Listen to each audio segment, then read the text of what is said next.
Hi there! Welcome to Pallet University. Today we're taking a look at how Pokemon would be as pets, specifically my favorite Pokemon, Zangoose. With this potentially being the second to last video on this channel, I wanted to spend some time talking about my best good boy. As with every video in this series on the channel, please go check out the other YouTube channel, Clint's Reptiles.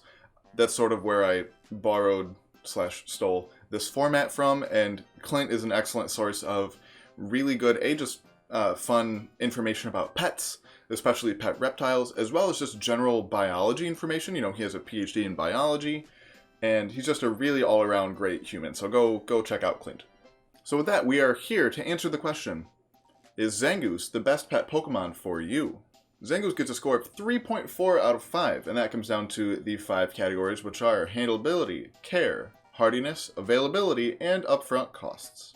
For Handleability, Zangoose gets a score of 2 out of 5, although that could potentially be bumped up to a 3 out of 5. However, there's really not much information to go on about Zangoose's temperament in basically any piece of Pokemon media, especially in the Pokedex, because every single one of Zangoose's Pokedex entries from Generation 3, it's not in Generation 8, but I think Generation 3 all the way through Generation 7, every single one of its Pokedex entries mentions its constant feud with Seviper. So, what if there's not a Seviper around? Is it still just super aggro toward everything, or is it just super chill? Ideally, you wouldn't have a pet Seviper in your house if you have a pet Zangoose. So, Zangoose might be way more chill than the Pokedex sort of makes it seem. Or it could be just as anxious and sort of on edge all the time. I have no idea. It gets such a low score because of this sort of uncertainty. It also has a couple mentions in the Pokedex of it having bristly hair, which could make it relatively hard to handle. Plus, it's just relatively big. It's about the size of around like a very large German Shepherd or a medium-sized Bernese Mountain Dog. So those are not small dogs by any means. So you're probably best interacting with your Zangoose when it's on the ground and you are petting it or playing fetch or whatever it is.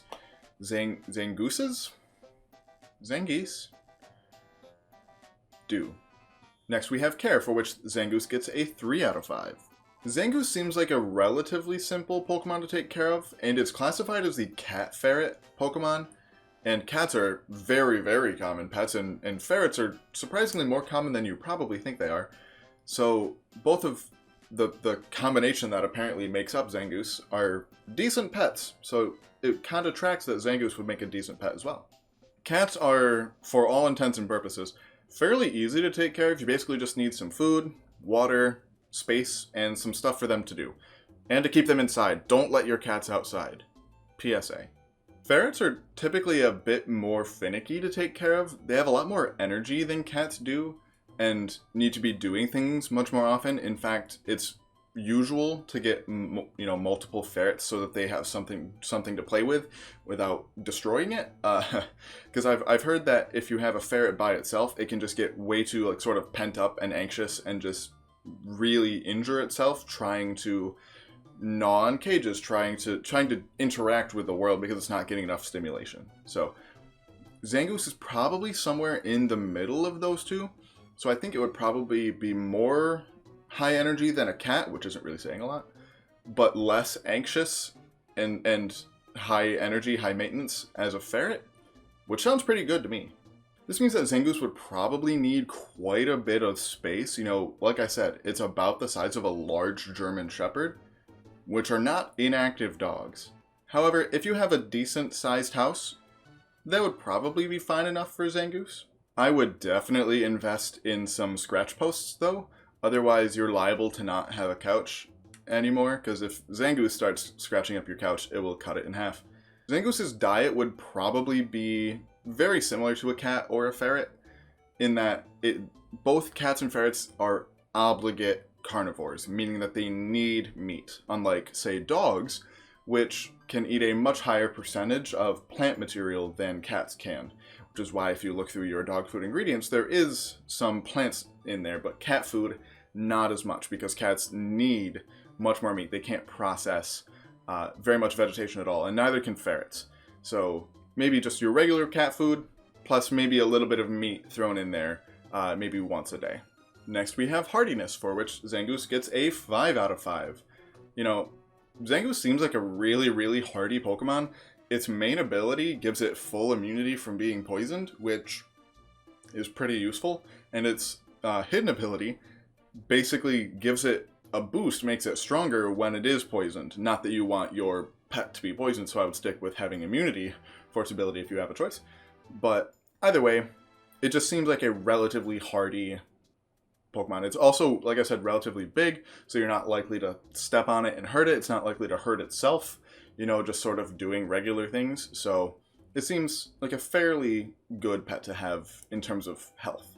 Next, for availability, Zangoose gets a score of 3 out of 5. Zangoose has a really weird distribution. Despite it being a Hoenn Pokemon, it is only found in one route in one of the games in Generation 3. It can sort of be found in Sinnoh. It shows up on 2 routes if you have a Ruby cartridge inserted into the bottom slot of your Nintendo DS or DS Lite.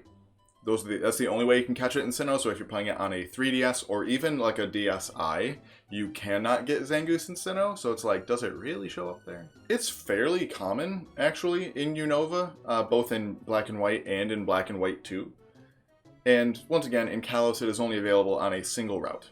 So if you live in Kanto, Johto, Alola, or Galar, you cannot find wild Zangoose if you wanted to go catch one and have it as a pet.